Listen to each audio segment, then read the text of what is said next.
Hello, champions, and welcome to Champions Play Champions. My name is Dylan Wilkes, and I have an amazing guest with me today. One of my favorite guests ever. One of the coolest people to be cool. I don't know. I'm terrible at introductions. But I have the wonderful Violet Miller, also known as Distracted Elf. Hello. Hello, it is me, indeed. I am here, and so flattered by your lovely compliments. Thank you. I'm real good at giving compliments because I get lots of practice. No, I'm terrible at it. What can I say? But it is wonderful to have you here, as you are the Ichi Snaggletooth. I am the player behind the lizard. Yeah, the player behind the indeed. lizard. Yeah, I see that Adam's in the Twitch chat. Yeah, I saw him. Yeah, hi Adam. Before we begin, I need you to pick for me an adventure to do with an Ichi formation. I have the menu here. I can really select anything, but I mean, if we want to be topical, I think D&D wise, it's got to be Waterdeep, right? Like, Waterdeep? It's gotta be Waterdeep related, yeah. All right.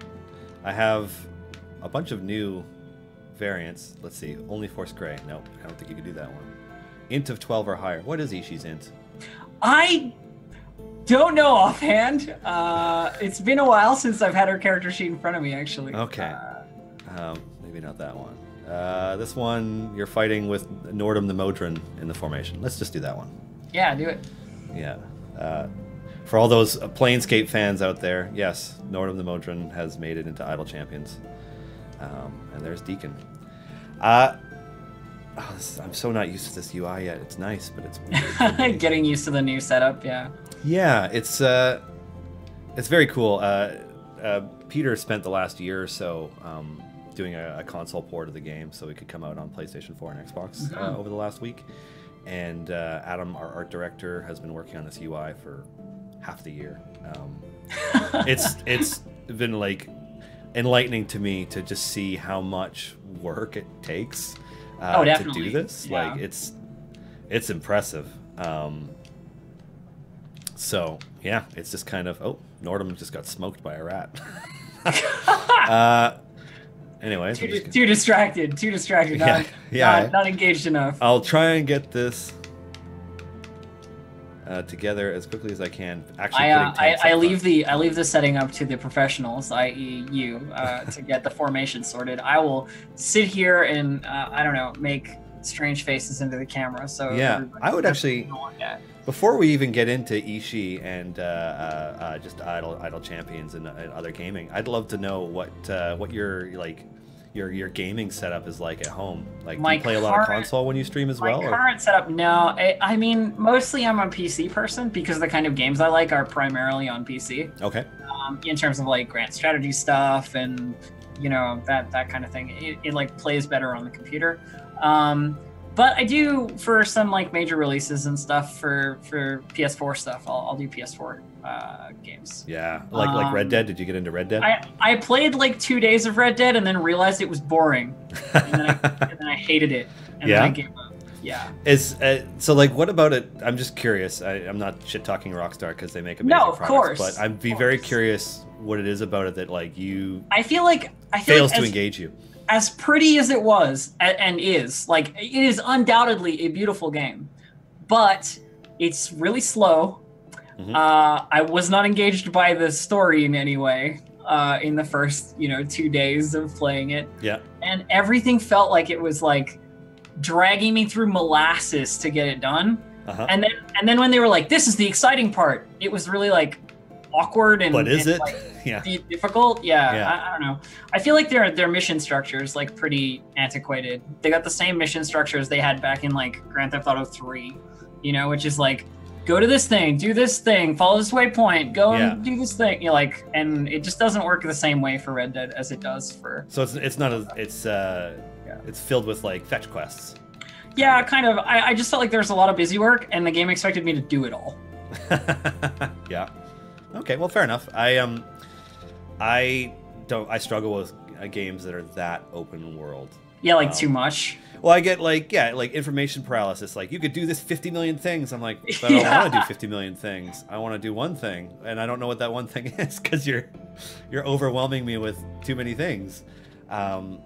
and it's kind of just how it always ends up going for me. Although that being said, I did play all the way through Horizon Zero Dawn and love every second of it. So. I liked Horizon too, but that's a matter of pacing, right? Like Red Dead drags like crazy, and Horizon just goes like, here's the cool stuff, do it right now, sort of thing. Fair enough. That's kind of my problem with it. Yeah. Well, I didn't ever end up picking up an Xbox in this generation. I went with PS4 because it had God of War and Horizon Zero Dawn. And we'll have The Last of Us 2, which is the real. I think you made the right choice. Not that I want to start the whole Xbox versus PS4 conversation, but I think you made the right choice. Yeah, PS4 is the one. Well, like, I mean, even looking at it objectively, the Xbox One X is a more powerful system. The UHD versions of games, if they're on both, look better on the Xbox One. But they don't have The Last of Us. Yeah, it's a matter of their intellectual property, right? Like, not a matter necessarily their. That's all right though. I mean, you know, at some point, some amazing new Halo game or Gears of War game or some other franchise that they haven't announced or whatever will, I'm sure, come out and people will be like, oh, of course, yeah, of course. So. Yeah, neither of those particular titles you mentioned were anything that I cared about, but you know that's just I'm not going to start that conversation either. I don't like Halo. Yeah, fair enough. It's you know, it's funny. I haven't played a Halo in a very long time, but the first 2 or 3 of them I just played through co-op. Like they were among the first co-op games I played a lot. Definitely. Sit down with a buddy and play 12 hours of Halo to like go through the campaign on some insane difficulty, and it was awesome. I think that's the only method by which I've played them as well. So. Yeah. So it looks like this Ichi formation is going. Yeah, it looks like we're in a stable situation. Yeah. From what I'm seeing here, which is good. Yeah. So what's new? How was TwitchCon? We didn't end up getting to go. So yeah, sad to miss you and everybody else. It was really interesting. I had a very surreal TwitchCon a little bit because I'm like by no means a big bad cool top tier streamer. I'm just like I kind of exist in that middle ground of like partners who just do their thing, sort of thing.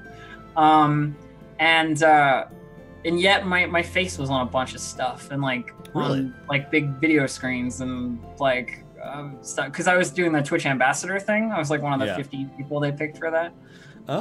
Which is cool and awesome, but it was like weird to me, you know, as a person who's not experienced that before. It was cool to see the folks that I like seeing every year that I get to go and do stuff like Blue Jay and Adam. Yeah. And I saw some new people this year that I haven't seen before IRL, and that was cool. Yeah. I think that's the main draw for me. That and speaking on the panels that I spoke on this year. The gayest panel at TwitchCon. And what was the other one? The like talking about real stuff on your channel, you know, like talking about like the heavy stuff. Yeah. And how to do that. Well, when we went last year, because Clive and I were attending last year just to connect with a lot of people. It was the first time that we met Adam awkwardly because Clive like approached him and tried to hand him something in the signing lineup, and Adam's like, I don't really do that in this lineup. Like, but the panels were awesome. It was by far both of our favorite part of the whole thing. There were some great live shows and some cool stuff too, but tons of awesome panels, and it was just like it really kind of opened our eyes to the amount and variety of content that's being produced on Twitch these days. Oh, definitely. Like, you don't realize how many people on Twitch you don't know until you go to a thing like that. Like, I think, oh, like I live on Twitch, you know, I work on Twitch and all that other stuff. And then you go to an event like that and you're like, I didn't realize the scope, the scale of everything. And that's always an interesting feeling. Let's see. We have a bunch of questions coming in, so I'm going to start. Yeah, let's do it. Going to them. First things first. How cool is it to have a character that you created on PlayStation and Xbox now? Oh my gosh, so cool. I like you guys asking me about Ichi was one of those moments where I was like, really? Oh yay!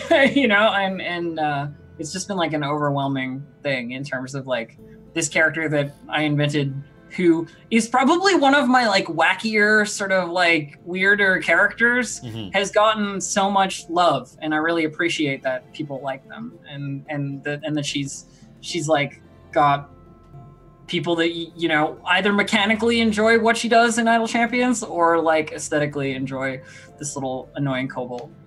No, she's good. Yeah, players like her. I have been lurking in the Reddit occasionally. Oh the Idle Champions Reddit. Yeah. Just to read what people think about Ichi in various situations. Well, so far it's positive. Yeah. So. Yeah, I've been sneaking around there. Yeah, we didn't you know, make any horrible mistakes with the design of Ichi that made players not like them. So we're pretty happy about that. I am also happy about that. Well, it's always a risk, right? Because you want to do something that's really interesting to people who play. I can't remember if Ichi is neutral or good. Ichi is good. I'm gonna go with good. Ichi is chaotic good. Yeah. Yeah, that sounds right. But like, you want to also challenge yourself as a designer and come up with something creative and different, hopefully, that, you know, adds a new flavor to how the game is played or something. Ideally.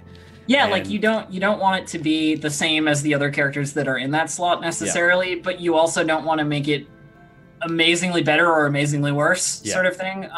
Yeah. So you're kind of, you know, you're trying to walk that tightrope to do a combination of good design and good character flavor and fulfilling the vision of who the character is, but also making sure that they fit within the game and all this stuff. And it's been really nice to have Ichi be one of the ones where we where I think Chris designed Ichi, where we really knocked it out of the park. It was either Chris or Justin, one of the two. Well, I am glad for good design, and that my vision is definitely realized from a player side, from a player side, a person who like owns the character, sort of thing. Yeah, it feels so good. Yeah. Have you seen these portraits? I have. Yeah, the new ones. Yeah. Yeah, I love this. Oh, it doesn't show it on the big screen. Yeah, I had one actually. I can switch back over. It's like the forward-facing portrait, right? Yeah. I can make our whole stream into it right now. Where it just says rolling for initiative. Bam. But yeah, it looks great.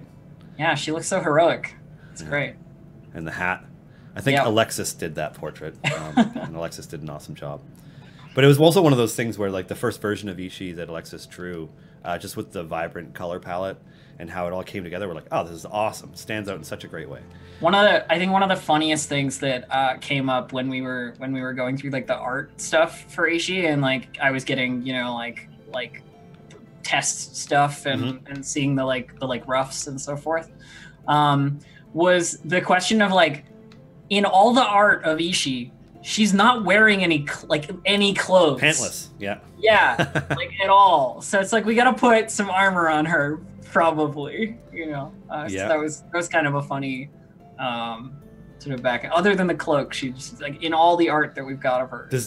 Now, was that your vision for Ichi initially, that they were just Donald Ducking it, or? Honestly, like I never really had much of a thought about what they were wearing, other than the cloak and the hat. You know what I mean? Yeah. Like the other stuff is just like generic D&D feel to me. But the way that people interpreted like the kobold thing when they were doing fan art and stuff was like, well, why would she need to wear clothes? Lizard, it's fine. Yeah. Huh. Cool. Anyways, it turned out awesome. So yeah, stoked really with did. that. Really did. One of my favorite Ichi versions, certainly. Let's see, what do we got? Not a question, just a shout out because you won't see it. Powner Freak on Mixer. Hey, Violet. Hey. Yeah. Powner Freak on Mixer. This is interesting. Also, Dylan, you think I don't have both open right now? Because I do. So I do, but like I can't look at. So we have 3 chats technically because we also have the Steam one. Steam I haven't opened. Yeah, that's all right. I imagine there's 2 people in there, if that, and one of them is us, and the other one is like the bot. You know, just because it's Steam is an interesting thing to stream to because it's clearly they're going to try and build it up on the platform more. But if you have a content release that is a big enough update, and you're a game that Steam will also feature. Yeah. Then the streaming will show up in all these places, right? So we've started doing it because we hope and pray that the algorithms will someday bless us with some featuring, but you never know. Bless algorithms. Yeah. Let's see. Madalink 1. What do y'all think of Inquisition? Is it a little too open world? Dragon Age Inquisition? Do you mean Dragon Age? Yeah. That's the one I didn't play. I played the first 2. I really enjoyed it, but I think I was in the minority. You know what I mean? Like, I also didn't play Dragon Age 2. I played 1, like I played the first one and then Inquisition. Oh, the second one just all takes place in one city. Well, but that's what I mean. The second one didn't really entice me because I played a little bit and it was all very samey. Yeah. So I kind of skipped it. But I enjoyed Inquisition when it was relevant. Yeah. I haven't played any of the DLCs or anything. Yeah, I find it very hard. Like, and I live for narrative-driven RPGs and like RPG strategy type games. But I find the older I get, the harder it is for me to find time. Yeah. To play them. And like, if it's not one that I could sit down and play in small chunks, then I can't get into it at all. Because in order to play The Witcher 3, you need to sit down for X hours to get anything done. Otherwise, it's just like you riding from one town to the next, and then you gotta get up and do something else. So it's interesting because my experience with video games now is if I want to play it and I can't stream it, I can't play it. Yeah. So like if I'm not streaming, I can't play whatever I've been streaming. Yeah. Like so I generally am like either streaming or not playing games. You know what I mean? It's sort of like one or the other. So everything that I've played is live somewhere or is like recorded somewhere. What's live play this year? What was a highlight for you? Like game wise? Yeah. Oh, that's tough. Like thinking about the whole year. I thought the new Spider-Man game was really good. I never finished it, which is terrible, but I thought it was really good. And I've been liking all the Solaris updates. And Pillars of Eternity 2 was really, really fun. And I've been enjoying the various DLC installments for that as well. Yeah. That one's an old school Baldur's Gate style RPG. Yeah, right? It's like an isometric RPG. Yeah. Cool. Yeah. What surprised you? Like, was there anything that you went to play where you're like, oh, and then you were like really into it all of a sudden? I'm like pretty cynical when it comes to the games that I pick and play. People are like, are you hyped for this thing? Or are you hyped for that thing? I'm like, I'm not hyped until I have it in my hands and I can play the game, and then I'll tell you if it's good. You know, try not to get dragged in on that like No Man's Sky style overhype. You know. But no, I can't think of anything that I was like amazingly pleased with as soon as I had my hands on it. I can definitely think of a couple of things where I was like, I thought I would like this, but it's actually not doing it for me. Mm-hmm. But I don't want to get into like the negative. No. Let's talk about the goods, the ups. Yeah. Tyrone Cash for Money says Ishi is my waifu. Yes. And Kershaw says Ishi is awesome sauce, permanent addition to my party once I got her. Well, that's good. I'm sure she appreciates the attention, as it were. Yeah. And then Giant Dwarf, who's one of our more active players, who I think has been in chat for most of our streams, asks, how does Ishi feel about kindly snoot boobs? How does Ishi feel about kindly snoot boobs? That depends how much of a friend you are of hers, right? It's the whole like, if it's kindly, probably fine. It's probably cool. It's probably all right. If you want to boop the snoot, you probably can. Yeah. Confidence boost. I love that name. It's good, yeah. Yeah. Oh man. Let's see what else. Oh, okay. Let's see. Could we sometime have a variant where the goal is for Ishi to beat up a poor little Hydra? That's a reference to the specific like campaign deal where we were doing things. The Hydra was like a Hydra, you know, like D&D stated Hydra. That I was just like, while everything else was going to hell and everybody was fighting like this wave of Yuan-Ti that was just murdering us, basically. Yeah. I just made it my mission to try and kill this Hydra. So I was just 1v1ing this Hydra the whole time, like Ishi versus Hydra. And I almost got there because I was doing enough damage that I hurt it, but not enough damage to cut its heads off. Oh. So it was like this perfect like section of damage that was actually doing something. And then the fight sort of like ended and overwhelmed me before I could, but I was gonna win. Ishi was gonna win for sure. Yeah. It reminds me of did you ever watch Buffy the Vampire Slayer? Yes I have. Do you remember there was an episode where it was a story that followed Xander the whole time? And it was like one of those like stories where it was a background story the entire way through, and like the rest of the Scooby Gang and Buffy end up fighting like this waves of demons like erupting from the Hellmouth, and like all this stuff is going on, and he has like this much smaller story that happens at the same time.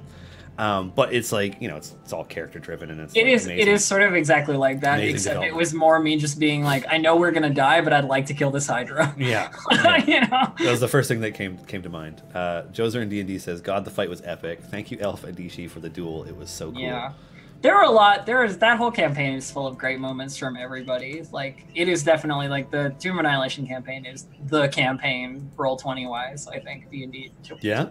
We're about to get into the Tomb of the Nine Gods in my home campaign for it. Nice. Yeah, we have 8 puzzle boxes. Okay. We're close. Okay. We're close. What are you playing? I am playing an Azamar Death Domain Cleric. An Azamar Death Domain Cleric. How very like balanced of you. Angel Death Cleric. Yeah, pretty much. Big on deciding what should be our live or not. I understand that. Yeah. And then the rest of the party is a Goliath barbarian, a gnome bard, and a tiefling rogue.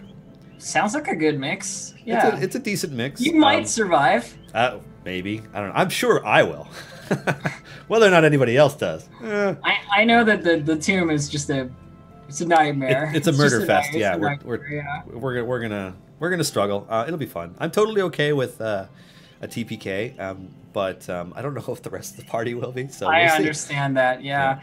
We sort of like when we were going through it. I know that Adam made a couple of executive decisions as to whether something was going to be as deadly as it was or not, based upon like we're kind of at the end of a series. You know, like we don't want to like end it here necessarily, or we think this is garbage. The last episode ends halfway through because everybody dies, kind of thing. Yeah, there's a little bit of like changing the stats on some things. So forth. Fair enough. Yeah, it's interesting. I mean, I DM sometimes as well, and you know, especially even in the TRPG books, like I'm DMing a group through Dragon Heist, and you know, they're like, the monster in this area is one of these, but in order to make it an appropriate challenge rating for this stage of the adventure, remove these abilities. And I'm like, okay. And then like, sure enough, nearly on the first round, murder one of the players, like first hit, first round, like one hit kill on them. And I was like, maybe I won't do this other thing. Like maybe I'll remove some more of its abilities because I'm gonna accidentally kill everybody. Yeah, there's always that moment of like, ooh, like, oh no. Yeah, like nearly killing a druid that is a bear through the bear and through itself on the first hit. Is like, yeah.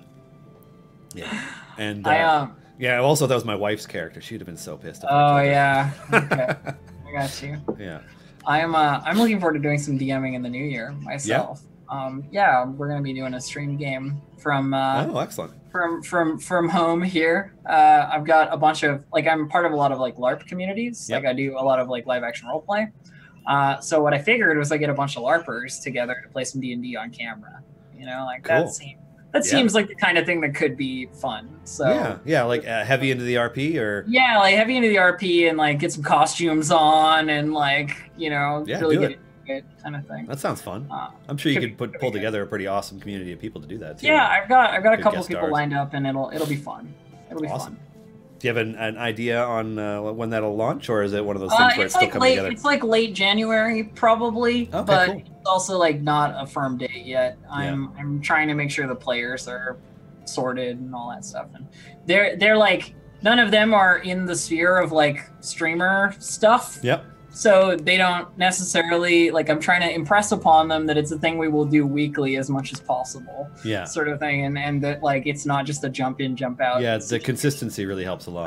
That kind of stuff, right? Yeah. So we're in the throes of that currently. Cool. Well, I'm excited. I hope that goes. Yeah, it'll be fun. I'm sure. Yeah. We have some more Hydra props here. Jeevesy says Ichi versus the Hydra was all-time MVP. And then Mystic Prophet just got Ichi from a time gate, loving her. Yes, good. I'm lucky you. Yeah, and then I have a question here from one of our mods. Yeah. Axis of Anarchy. Violet, have you had a chance to pick up Gris? It's Oh, a short play, but it has an extremely it. powerful storyline. I highly recommend it. It is also visually beautiful. I know that I'm gonna want to sit down and play it like through. Yeah. And at the moment, I have all this like I've just moved. I'm in a new location as of like 3 days ago. And I'm also headed to Montreal like tomorrow. So there's like, a lot going on. And I know I'm gonna want to have the time to like sit down and play it. So fair enough. I saw that it came out of was it last week, I think, and it looks beautiful. The art design for it is incredible. That's about all I know, though. I don't know anything else about it. I know that the main character looks like Blue Jay. Oh, really? Yeah, they look exactly the same. It's crazy. The art. Anyway, you'll see. Huh? I gotta pull this up in another window because I'm curious. Yeah. The main art and then a Blue Jay, and they look exactly. Oh yeah. That resemblance is uncanny. Yeah, like hair color, hairstyle. Yeah, it's pretty close. Yeah. Wow, cool. That's what I know about it, and that people really like it, and that I'll probably want to play it. That's it. So Metalink wants to know if you would bring Ichi into future RP games you play in. So here's the thing, right? I have the struggle with Ichi, right? Is that canonically, according to our timeline, right? She is level like 8, right? In at the end of our Tomb of Annihilation game, she's level 8. And a lot of the games that we start, it's like we're level 1 or 3 or whatever. And I don't know that I want to take Ichi, the same character I've played, and like strip her back down to level 3 to like do that again. I fully understand. That doesn't seem like what I want to do. But if there's ever an opportunity for like a level 8 start on something, or if I we get to level 8 and I want to switch out my character or whatever, then entirely I need to bring the voice back. So she'll be there at some point. It's just a matter of when, right? And she's definitely my favorite, so she gets the favorite treatment. Yeah, and there's always I don't know what level they are on like Dice Camera Action or something, but I mean I'm sure guesting there'd be opportunities to show up at some point. if you're out there and you want me as a guest and you like Ichi, I'm here. I have Ichi for you, all ready to go. So let's see, what else do we have? There's a follow-up to that question. They're wondering, is there another character creation concept that you feel will compare to Ishi's popularity?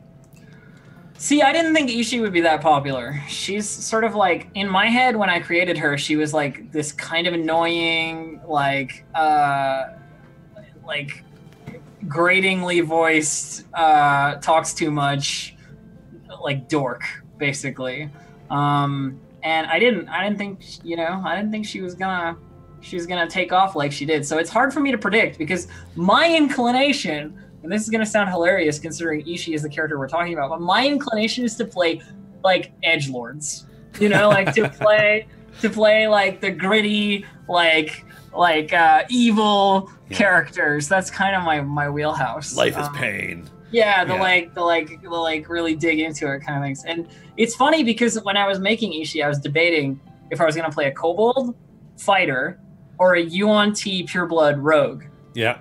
And it was like this pendulum for a long time when we were thinking about making the characters. Yeah. And I'm glad I went with Ichi. And you decided you wanted a minus to your strength score. But there is an alternate universe where I played some like edgelord snake lady in that campaign. So I'm glad I didn't, but it's out there. Fair enough. Let's see, Jeevesy. I'm not sure if this is maybe this is for me actually. Is your DM looking forward to playing 1,000 NPCs when you get into the tomb? That's for you. Yeah, I mean my DM buddy of mine, Seath, I've known him for 25, 30 years. He looks forward to it. He's not big on voices unless the voice is ridiculous. So he really enjoyed playing Nanny Poopoo. It's just probably the most offensive possible rendition. It's I don't know. I mean, we play so casually, right? Like, because for us, it's he's got 3 kids now. and like we're also busy. You know, my wife and I both work, so totally. It's about making the time to spend time together and hang out, and you know, usually drink fine whiskey and play D&D, and like try to get as far as we can in an evening as possible. So we've been playing Tomb of Annihilation since, I don't know, earlier this year. I can't remember when exactly we started. Yeah. Like beginning of the year. Yeah. I mean, that's not a bad pace. Like we played every week, and it took us like 8 months or something to get to where.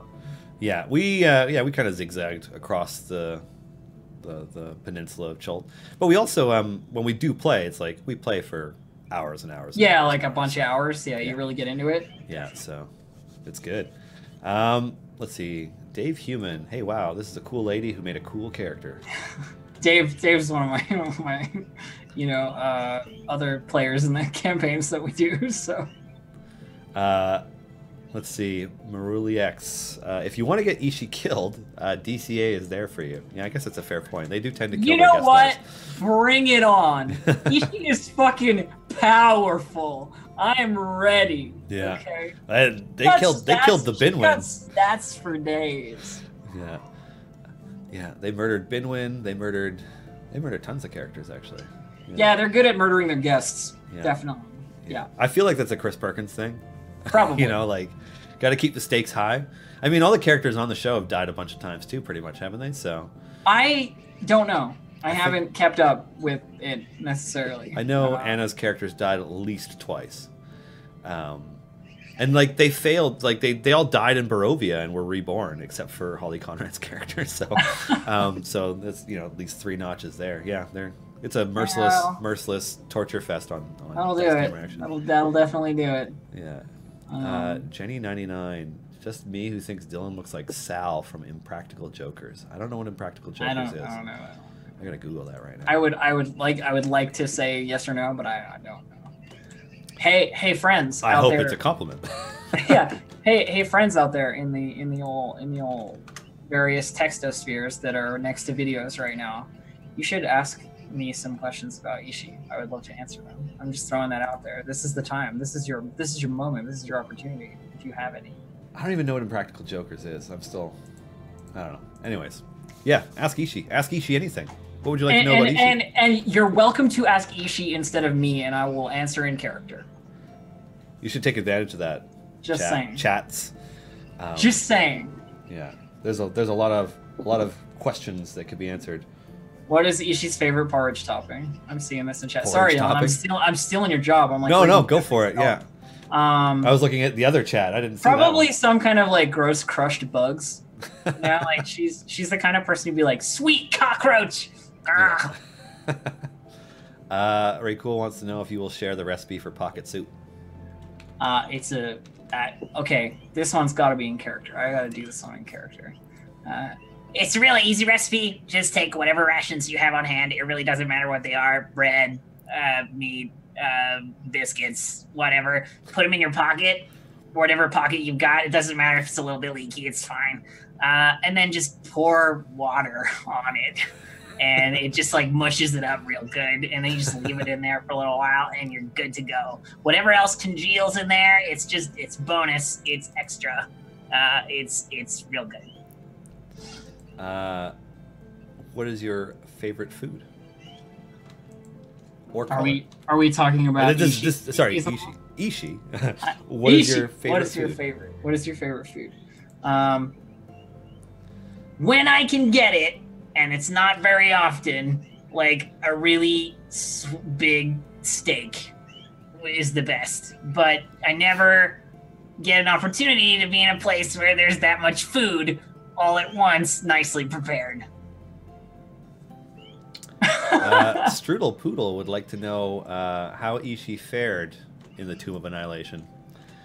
Well, I mean, I'm here talking to you, so I got out somehow. However that I don't remember exactly what happened, but we're just going to assume everything went great. Amiras and stuff would like to know what Ishi's post Tomb of Annihilation plans are. Obviously, go back to Port Nansaru, be a freaking hero, and collect all the accolades involved in being an awesome hero and have everybody take me seriously for once. Hawker & Co. What would Ishi do with 1E60 gold? That's a 1 with 60 zeros after it. So that's a lot of monies. I don't know how much that is, but... Do you know how many tunnels I could dig and traps I could set with 1E60 gold? A lot. A lot. Like the whole of everywhere would be just... You'd find tunnels. That's it. And then traps. It's perfect. Ishi would make Undermountain. It's basically pretty much, yeah. She'd make Undermountain, yeah. This one's from Lauren, Obo Crazy. What is Ishi doing for the holidays, and what is Violet doing? Okay. Well, I'll answer the Violet one first. I'm headed back to Montreal to visit with my parents and my siblings. I live in Edmonton, and they live in Montreal. So every year I make the trek back, so to speak, to stay with them for a couple days over Christmas and then what have you. Yeah. And then as for Ishi's holiday plans, I don't know, whatever Little Fox is doing, she's probably got some like furball thing in the woods. I don't know. This is interesting. Crazy Pat. What would be in premium pocket soup that isn't in normal pocket soup? The thing that pocket soup is most often missing is sweet parts. You know, it's very savory. And if we could just make it like sweet and savory, that would be like even better. You know, just like stick some very high quality candies in there and you're good to go. Just let it like the sugar sort of disseminate amongst the pocket soup. And then yeah, that would be it. You know, some high quality like chocolate or something. Fair. Kobold taste buds are weird, man. Let's see, quick myth roll. What skin would Violet want to see for Ishi, and what skin would Ishi want to see for Ishi? So if you had alternative costumes. I mean, I think the only answer to that, for both of us, has to be like the epic hero version Ishi, you know, like all swanked up with like a shiny breastplate and like a, you know, the cloak without any of the holes in it and like a proper nicely put together hat with like a sweet feather. Yeah. Like really like successful post-adventure Ishi. Yeah. Yeah.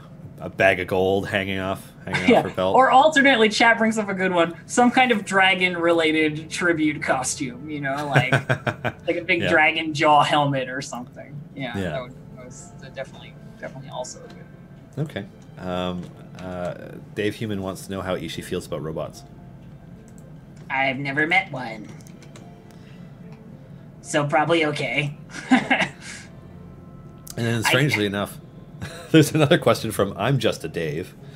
So not Dave Human, but another Dave? Yeah, another Dave, yeah. What was Ishi doing before the Tomb of Annihilation campaign? Before the Tomb of Annihilation campaign?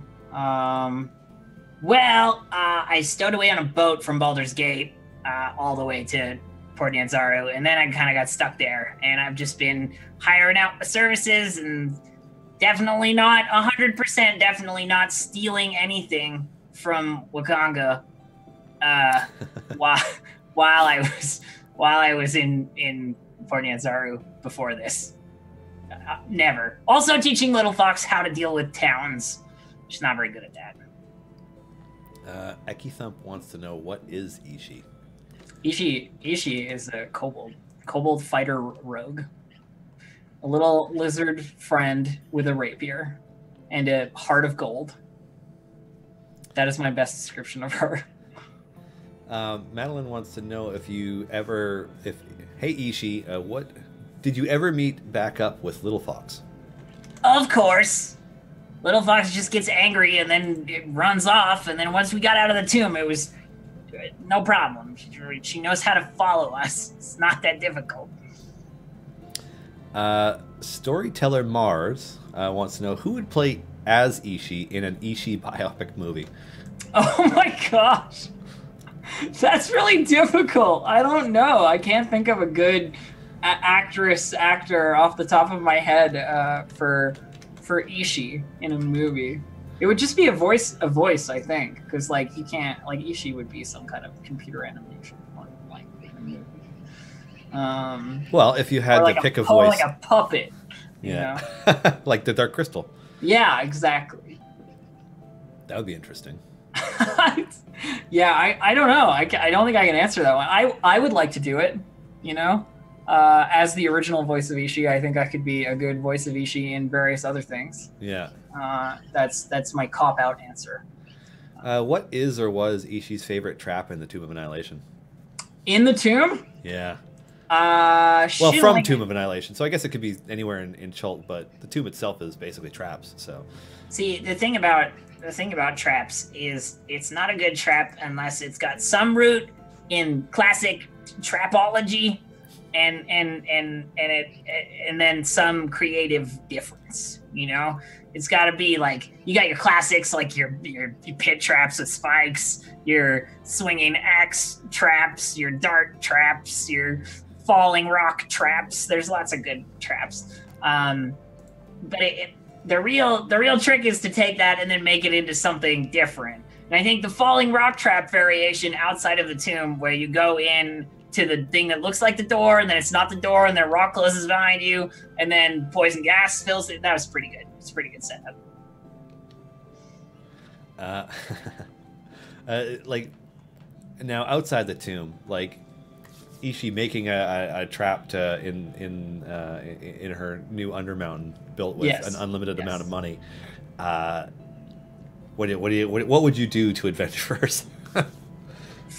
Frictionless hallway, trap spikes at the end, super tetanus on the spikes. Giant Dwarf wants to follow up on their previous question and ask you, what kind of steak? There are so many exotic beasts to eat. Thunder lizard steak.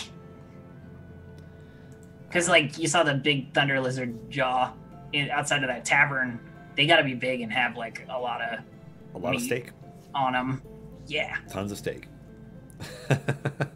What are Ishi's thoughts on the evils of pants? The evils of pants? Yeah. This makes me think of that Simpsons episode. I don't really see why they're necessary. But I guess if you're soft and squishy and you don't have nice, awesome scales, you might need something to cover up your soft squishiness. So, like, it's kind of like a crutch, you know? If you can grow your own scales, you'd be in a better position. But if you can't, I guess you gotta wear pants. So, another question. Ishi, now that you've survived the tomb, are you planning to meet up with the dragon? And if so, what would you do if you meet up with that dragon? Oh, right, the dragon. I forgot about the dragon. It's difficult because I don't think the rest of the party would let me go and meet up with the dragon. But we would be best friends. I know it. We would 100% be best friends. Me and the red dragon that flew around over our head that one time. I knew we'd be best friends. Now, I'm not sure if this name is Dr. Smurry. That's what I'm going to go with, because that's how it's spelled. Who in the Forgotten Realms would Ishi, the best duelist, like to duel to prove it once and for all? Drizzt Orden! Bring it on! That chump Drizzt? Bring it on, Drizzt! You're not so tough. Yeah. Ishi versus Artemis? Artemis, yeah. Or is it the Red Viper or the Black Viper? Oh, the Black Viper, yeah, in Waterdeep. That would also be pretty good. Dave Human says, "Wow, Malik would want to meet the dragon. What the fuck?" Look, okay, I know that the rest of the party wouldn't. All right, you think Arcturus and is gonna want to go to the dragon? No, but to be fair, Arcturus didn't want to go anywhere, and we just dragged him with us. So. I guess that doesn't say much. Josern D&D wants to know how Ishi, how would you kick Strahd's butt? Strahd? Oh, he's like that vampire guy, right? You just wait until it's bright outside, and then you win. Like, what? I have sensitive eyes, but I don't burn in the sun. I mean, what a chump.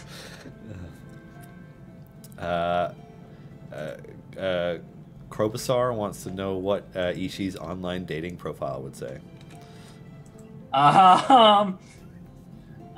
Ichi Snaggletooth likes fighting and taking care of small furry animals, and you must not mind short ladies.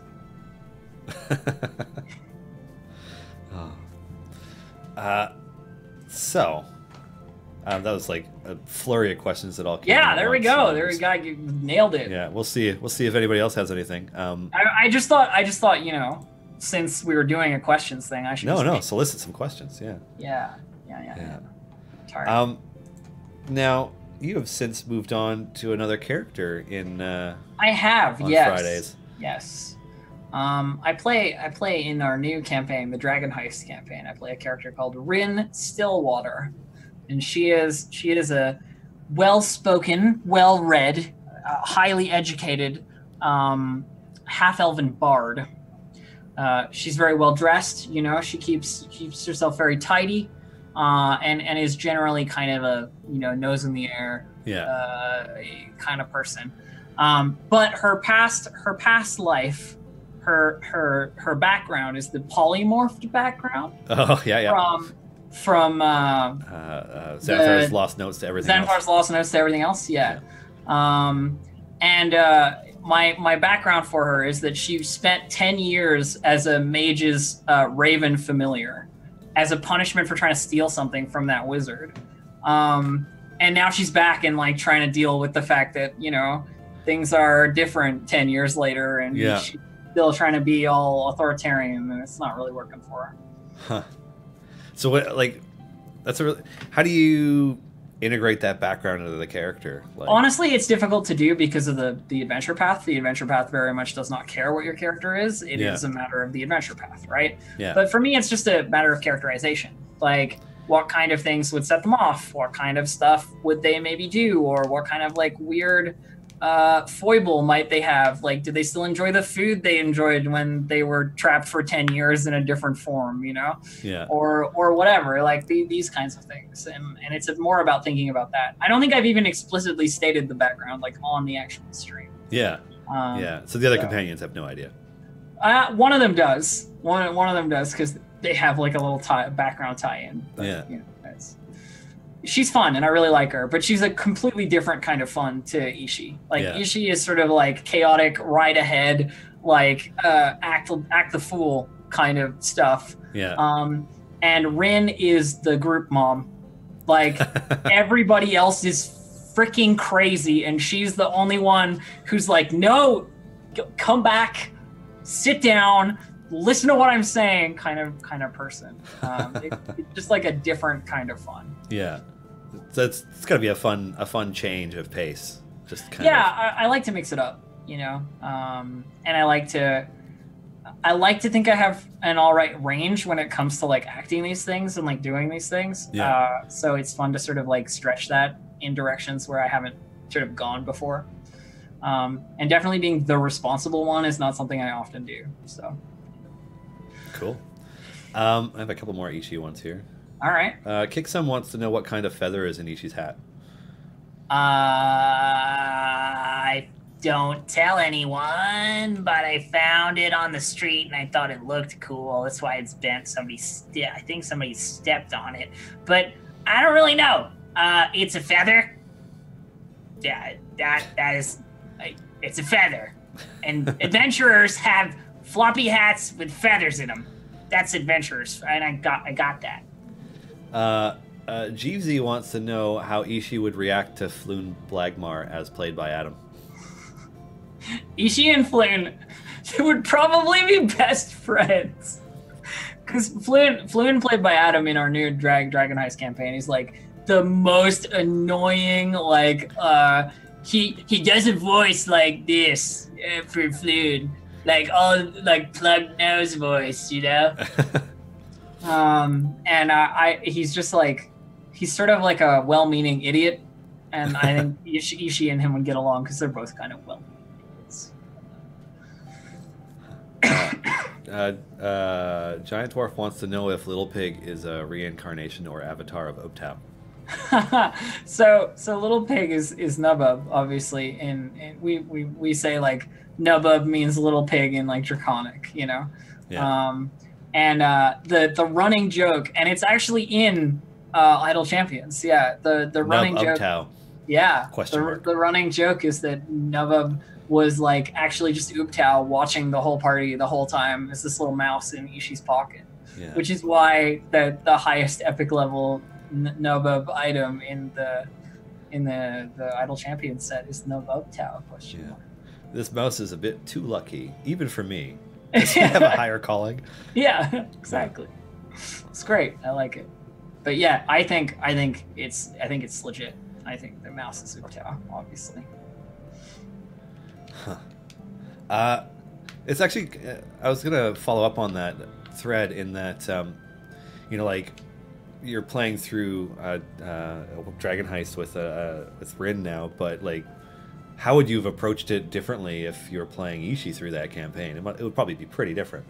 Oh, it'd be way different, and I think our party would be like very gung ho if that had been the case. Like, there's a lot more sort of leaning into the action, leaning into the like let's do this crazy thing, leaning into the like let's not think about it, let's just do it kind of stuff. Which for Dragon Heist I feel like could be fun, but also could be really, really dangerous.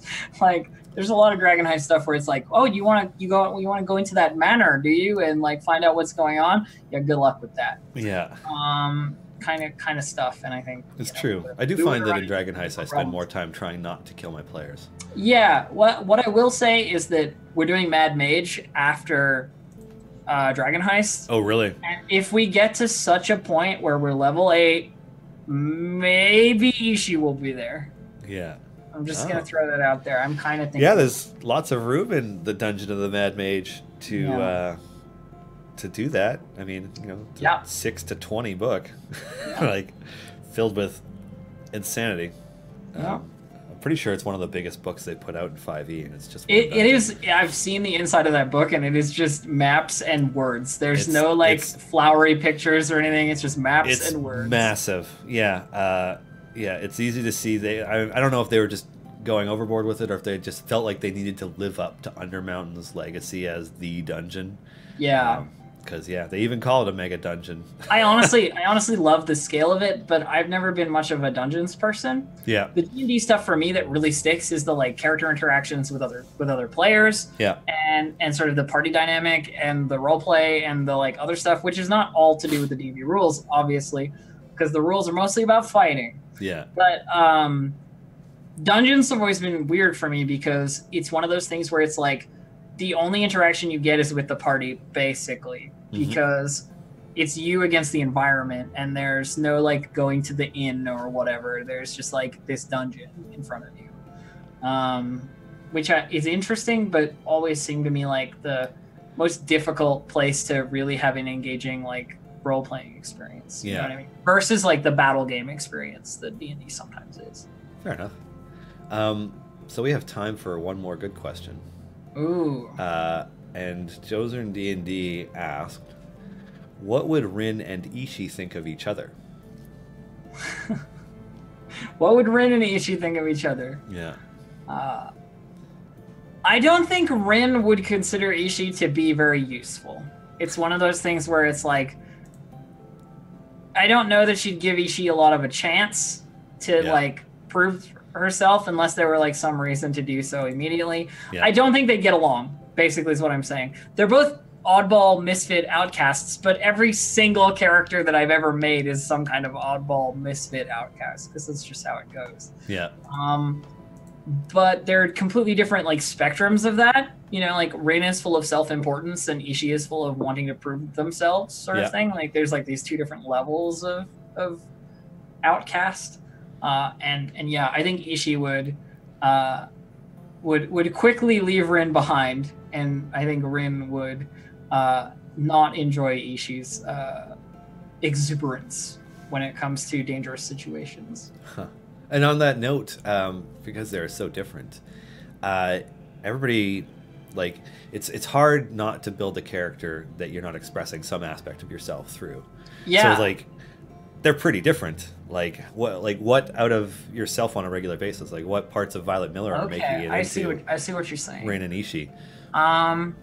I don't know that I assert a certain or assign specific parts of myself to any character, but what I will say is like a lot of my characters have some sort of variation of like the trans metaphor, quote unquote, the like being a sore thumb that sticks out that shouldn't belong there, quote unquote, and that you're feeling awkward about it. That's Ichi in spades. You know, she's a kobold in a human's world, you know?